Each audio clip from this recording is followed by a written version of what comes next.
Hello दोस्तों, the Shreya's entertainment box में आपका फिर से स्वागत है। आज हम शर्लॉक के सीज़न 1 के एपिसोड 3 के बारे में बात करेंगे, जो इस सीज़न का आखिरी एपिसोड है, जिसका नाम है द ग्रेट गेम। अगर आपने पिछले एपिसोड्स ना देखा हो तो ऊपर कार्ड में और नीचे डिस्क्रिप्शन बॉक्स में उसकी लिंक मिल जाएगी, तो ज़रूर देख लें। एपिसोड के शुरुआत में देखते हैं शर्लॉक बैरी नाम के एक लड़के से बात करते हैं जिसने गलती से अपनी गर्लफ्रेंड को मार दिया था, लेकिन शर्लॉक उसका केस लेने से इनकार कर देते हैं सिर्फ और सिर्फ बैरी के ग्रामर मिस्टेक की वजह से। शर्लॉक घर पर काफ़ी बोर हो चुके थे क्योंकि उनके हाथ में कोई मर्डर केस नहीं था सॉल्व करने के लिए। डॉक्टर वॉटसन घर से बाहर चले जाते हैं। कुछ ही देर बाद शर्लॉक के सामने वाले बिल्डिंग में एक एक्सप्लोजन होता है, जिसकी वजह से शर्लॉक के घर पर असर पड़ता है और खिड़की का कांच टूट जाता है। डॉक्टर वॉटसन डॉक्टर सैरा के घर पर थे। न्यूज़ में इस खबर को देखकर तुरंत शर्लॉक के घर आते हैं। वहाँ उन्हें शर्लॉक और माइक्रॉफ्ट दिखता है, जो शर्लॉक का भाई है। दोनों बड़े आराम से बैठे हुए थे, जैसे कुछ हुआ ही ना हो। शर्लॉक कहते हैं एक्सप्लोजन गैस लीक के वजह से हुआ होगा। माइक्रॉफ्ट शर्लॉक के पास एक एंड्रयू वेस्ट नाम के लड़के का मर्डर केस लेकर गए थे, लेकिन शर्लॉक ने झूठ बोलकर उस केस को लेने से मना कर दिया था और डॉक्टर वॉटसन को केस लेने के लिए बोलते हैं। शर्लॉक को लेस्ट्राड कॉल करके बुलाते हैं। लेस्ट्राड कहते हैं वो एक्सप्लोजन जानबूझकर किया गया था और वहाँ से एक मजबूत बॉक्स मिला जिसमें एक पैकेज था। उसमें एक पिंक मोबाइल फ़ोन है। फ़ोन में शर्लॉक को एक फ़ोटो दिखता है और उस जगह को पहचान जाते हैं, जो उन्हीं के बिल्डिंग के बेसमेंट फ्लैट का था। और फ़ोन में 5 बार एक टोन की आवाज़ आती है, जिसका मतलब ये था कि शर्लॉक को 5 केसेस सॉल्व करने थे। शर्लॉक, डॉक्टर वॉटसन और लेस्ट्राड तीनों बेसमेंट फ्लैट में जाते हैं और वहाँ कमरे के ठीक बीचों बीच एक पेयर शूज़ मिलता है। ठीक उसी समय शर्लॉक को उस पिंक फ़ोन पे कॉल आता है एक लेडी से, जो बहुत डरी हुई थी। पेजर पर एक मैसेज पढ़ते हुए कहती है एक पज़ल को सॉल्व करने के लिए 12 घंटों के अंदर, अगर ऐसा नहीं हुआ तो उसकी जान भी जा सकती है। शर्लॉक लैब में आ जाते हैं और उस शूज़ की जांच करते हैं। तब मॉली, जो लैब टेक्नीशियन है, अपने बॉयफ्रेंड जिम को शर्लॉक से मिलवाती है। जिम के जाने के बाद शर्लॉक मॉली से कहते हैं जिम एक गे है, क्योंकि उसने खुद को काफ़ी सवार कर रखा था। उसका एक्सपोज अंडरवेयर और सबसे ज़रूरी बात, उसने अपना फ़ोन नंबर शर्लॉक के लिए छोड़ा था। शर्लॉक डॉक्टर वॉटसन से शूज़ की जांच करने को कहते हैं, पर वो ज़्यादा कुछ नहीं बता पाते हैं। तब शर्लॉक कहते हैं ये शूज़ 20 साल पुराने हैं, लेकिन इसे अच्छे से रखा गया था। ये शूज़ एक कार्ल पावर्स नाम के स्कूल के बच्चे का था, जो लंदन आया था स्विमिंग कंपटीशन के लिए, लेकिन पानी में डूबने से उसकी मौत हो गई थी।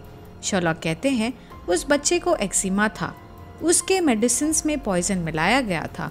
कार्ल पैर में मेडिसिन को लगाकर लंदन आया था कंपटीशन के लिए, और तब उस पॉइजन की वजह से उसके पैर के मसल पैरालाइज हो गए और वो पानी में डूबकर मर गया।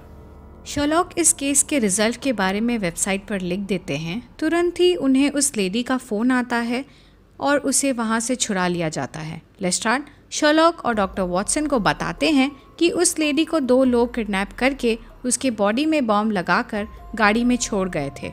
शर्लॉक को फ़ोन पर एक और मैसेज आता है जिसमें एक स्पोर्ट्स कार का फ़ोटो था। फिर एक लड़के का कॉल आता है जो उसे लेडी की तरह बॉम्ब पहने हुए था और शर्लॉक को 8 घंटे देता है मिस्ट्री सॉल्व करने के लिए। लेस्ट्राड की मदद से शर्लॉक उस कार को ढूंढ निकालते हैं, जिसको इयान मंगफर्ड नाम के एक बैंकर ने हायर किया था। कार में कुछ ब्लड स्टेन मिले थे और कार के ग्लव बॉक्स में एक जीनस कार्स नाम के लोकल कार रेंटल एजेंसी का नंबर मिला। शर्लॉक और डॉक्टर वॉटसन वहां जाकर शॉप के ओनर एवर्ट से बात करते हैं। एवर्ट कहता है मैं इयान को नहीं जानता। शर्लॉक एवर्ट के हाथ में टैन मार्क्स देखकर कहते हैं वो हॉलिडे पे गया था, लेकिन एवर्ट इस बात से भी इनकार करते हैं। शर्लॉक बड़ी चालाकी से एवर्ट का वॉलेट देख लेते हैं, जिसमें 20,000 की कोलंबियन नोट्स थे। इसका मतलब ये था कि एवर्ट झूठ बोल रहा है। शर्लॉक लैब में उस ब्लड स्टेन्स की जांच करते हैं और उन्हें पता चलता है ब्लड को कई दिनों तक फ्रीज किया गया था, और कहते हैं इयान मंगफर्ड जानबूझकर गायब हो गए थे और अभी कोलंबिया में छुपे हुए हैं, और इयान मंगफर्ड को वहां पहुंचाने में एवर्ट ने मदद की है।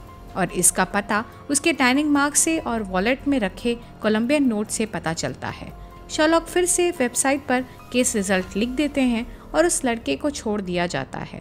शर्लॉक और डॉक्टर वॉटसन एक रेस्टोरेंट में जाते हैं। शर्लॉक को फ़ोन पर एक फ़ोटो आता है जो कि कॉनी प्रिंस का है, जो टीवी पर एक फेमस पर्सनालिटी और होस्ट है। शर्लॉक को फिर से एक ओल्ड लेडी का फ़ोन आता है जो देख नहीं सकती है। वो शर्लॉक से कहती है, तुम्हारे पास 12 घंटे हैं नए केस को सॉल्व करने के लिए। टीवी पे देखने के बाद शर्लॉक को पता चलता है कॉनी प्रिंस की मौत हो चुकी है। शर्लॉक इन्वेस्टिगेशन करते समय कहते हैं कि बॉडी पर घाव कॉनी प्रिंस के मौत के बाद की गई है। शर्लॉक और डॉक्टर वॉटसन कॉनी प्रिंस के घर जाकर उसके भाई से मिलते हैं। शर्लॉक कहते हैं कॉनी प्रिंस को उनके हाउसकीपर राहुल ने मारा है, उनके बोटॉक्स इंजेक्शन का डोजेज बढ़ाकर। राहुल को पुलिस अरेस्ट कर लेती है। शर्लॉक केस सॉल्व करने के बाद रिजल्ट्स वेबसाइट पर लिख देते हैं। तब उन्हें उसी लेडी का फ़ोन आता है। वो हत्यारे के बारे में बताने लगती है और तब तक बॉम्ब ब्लास्ट हो जाता है और उस ओल्ड लेडी की मौत हो जाती है। केस सॉल्व करने के बाद भी शर्लॉक को फिर से फ़ोन पर एक फ़ोटो आता है जो कि थैम्स नदी का था। शर्लॉक और डॉक्टर वॉटसन वहां पहुंचते हैं और उन्हें एक एलेक्स नाम के आदमी की डेड बॉडी मिलती है। शर्लॉक डेड बॉडी की जांच करते हैं और कहते हैं बहुत सारे इन्फॉर्मेशन पानी की वजह से ख़राब हो चुके हैं। एक पेंटिंग जो मिसिंग थी वो मिल चुकी है, जिसकी कीमत है 30 मिलियन पाउंड्स, और वो फेक है। लेस्ट्राड को कुछ समझ में नहीं आता। शर्लॉक समझाते हैं कि विक्टिम को एक असैसिन ने मारा है जो बिना किसी वेपन के लोगों की जान लेता है। विक्टिम ने जो कपड़े पहने थे वो एक यूनिफॉर्म लग रहा था और उसके बेल्ट पर एक हुक था वॉकी टॉकी के लिए। इसका मतलब विक्टिम एक सिक्योरिटी गार्ड था। विक्टिम के पॉकेट से एक टिकट मिला था, जिसका मतलब है कि वो एक म्यूज़ियम या आर्ट गैलरी में काम करता था और उसी आर्ट गैलरी से मिसिंग कंप्लेन रिपोर्ट हुआ था। इसका मतलब ये था कि एलेक्स उस पेंटिंग के बारे में कुछ जानता था, जिसकी वजह से पेंटिंग की बिक्री ना हो सके, इसलिए उसे मार दिया गया। शर्लॉक अब उस हत्यारे का पता लगाने के लिए निकल जाते हैं और डॉक्टर वॉटसन से कहते हैं एलेक्स के रूममेट से मिलने के लिए। डॉक्टर वॉटसन एलेक्स के रूममेट से बात करते हैं और उन्हें पता चलता है कि एलेक्स को आर्ट के बारे में कोई नॉलेज नहीं था, पर उसे एस्ट्रोनॉमी में दिलचस्पी थी। वो डॉक्टर वॉटसन को एक मैसेज भी सुनाती हैं जो प्रोफेसर कैन्स की थी, जिसमें कोई कहती है तुम सही थे। शर्लॉक उस आर्ट गैलरी में नकली सिक्योरिटी गार्ड बनकर जाते हैं पेंटिंग के बारे में पता लगाने के लिए। वहाँ आर्ट गैलरी की ओनर मिसेस वेंसलेस शर्लॉक से कहती हैं कि ये पेंटिंग फेक नहीं है, पर शर्लॉक को उसकी बातों पर विश्वास नहीं होता है। डॉक्टर वॉटसन उसी रात शर्लॉक से मिलते हैं और कहते हैं एलेक्स को आर्ट के बारे में कुछ पता नहीं था, पर उसे एस्ट्रोनॉमी का शौक था। शर्लॉक और डॉक्टर वॉटसन टाउन के सबसे पुराने एक जगह पर जाते हैं। वहाँ उन्हें एक लंबा सा आदमी दिखता है जिसका वो पीछा करते हैं, लेकिन वो भागने में कामयाब हो जाता है। डॉक्टर वॉटसन कहते हैं उन्हें पता है कि वो आदमी कहाँ जा रहा होगा। प्रोफेसर कैन्स प्लानिटेरियम में एक वीडियो देखने की कोशिश कर रही थी। तब तक वो आदमी आकर प्रोफेसर की हत्या कर देता है। शर्लॉक और डॉक्टर वॉटसन वहाँ पहुँचकर उसे पकड़ने की कोशिश करते हैं, लेकिन वो फिर से भागने में कामयाब हो जाता है। शर्लॉक दोबारा उसी आर्ट गैलरी में पहुँच जाते हैं लेस्ट्राड और डॉक्टर वॉटसन के साथ। शर्लॉक को फ़ोन आता है और वो कहते हैं पेंटिंग फेक है और यही केस का जवाब है, पर सामने से कोई जवाब नहीं आता है। शर्लॉक कहते हैं मुझे समय दो अपनी बात प्रूव करने के लिए। तब एक बच्चे की आवाज़ आती है। इसका मतलब ये था कि इस बार एक बच्चा हत्यारे का होस्टेज था। शर्लॉक उस पेंटिंग को दोबारा ध्यान से देखते हैं जब तक बच्चा 1 से 10 की उल्टी गिनती गिन रहा था। मतलब शर्लॉक के पास 10 सेकंड थे प्रूफ देने के लिए।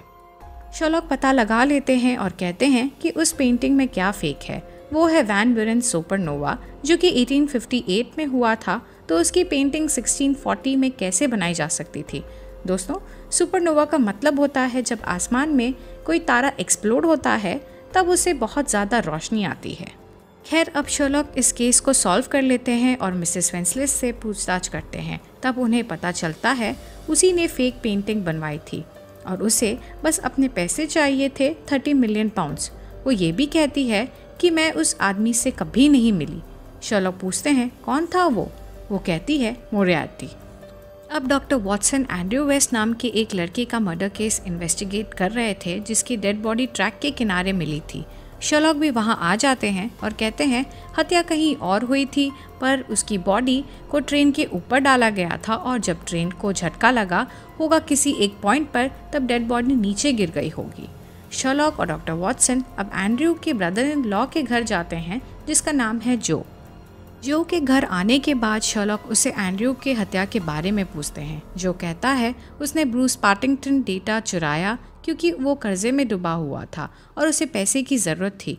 एक रात जब जो और एंड्रयू ड्रिंक करने गए थे तब एंड्रयू ने जो को सीक्रेट मिसाइल प्लान के बारे में बताया और एक मेमोरी स्टिक भी दिखाया।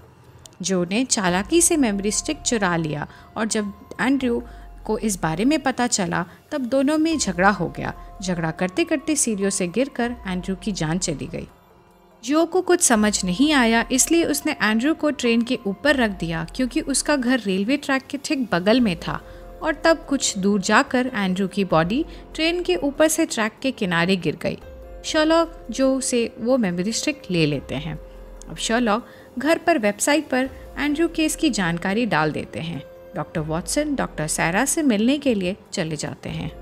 शर्लॉक अब मोरियार्टी को उसी स्विमिंग पूल के पास मिलने के लिए कहते हैं जहां कार्ल पावर्स नाम के बच्चे की स्विमिंग पूल में डूबने से मौत हो गई थी। शर्लॉक वहां पहुंचते हैं तब डॉक्टर वॉटसन भी वहां आ जाते हैं। शर्लॉक उन्हें देखकर हैरान हो जाते हैं। तब डॉक्टर वॉटसन बताते हैं उनके बॉडी पे भी बॉम्ब लगाया गया है। अब फाइनली मोरियार्टी सामने आ जाता है। वो कोई और नहीं मॉली का बॉयफ्रेंड जिम होता है। शर्लॉक जिम पर गन पॉइंट कर देते हैं। शर्लॉक और डॉक्टर वॉटसन पे शूटर्स लेज़र लाइट से एम करके रखे हुए थे। मोरियार्टी कहता है वो एक कंसल्टिंग क्रिमिनल है और शर्लॉक की परीक्षा लेना चाहता था इसलिए उसने ये सब किया। मोरियार्टी उस मेमोरी स्टिक को भी पानी में फेंक देता है और शर्लॉक को अपने रास्ते से हटने को कहता है। मोरियार्टी बिना कुछ किए वहाँ से निकल जाता है। शर्लॉक डॉक्टर वॉटसन की बॉडी पर लगे हुए बॉम्ब को हटा देते हैं। कुछ ही देर में दोनों के ऊपर फिर से लेज़र लाइट आने लगता है और मोरियार्टी भी वापस आ जाता है और कहता है मेरा माइंड चेंज हो गया है। मोरियार्टी शर्लॉक से कहता है मैं तुम्हें ज़िंदा नहीं रहने दे सकता। शर्लॉक मोरियार्टी की तरफ गन पॉइंट करते हैं लेकिन उसे नहीं मारते और बॉम्ब की तरफ गन पॉइंट कर देते हैं और इस सीज़न का फाइनल एपिसोड यहीं ख़त्म हो जाता है। तो दोस्तों हमने देखा किस तरह शर्लॉक ने 5 केसेस सॉल्व कर लिए एक के बाद एक। तो आप इस पूरे सीज़न को ज़रूर देखें। आई होप ये एपिसोड आप सभी को पसंद आया होगा। मिस्ट्री तो अब भी जारी है और हम जल्द मिलेंगे शर्लॉक के अगले सीजन्स के साथ। तब तक के लिए stay tuned and don't forget to subscribe my channel. Take care and bye bye.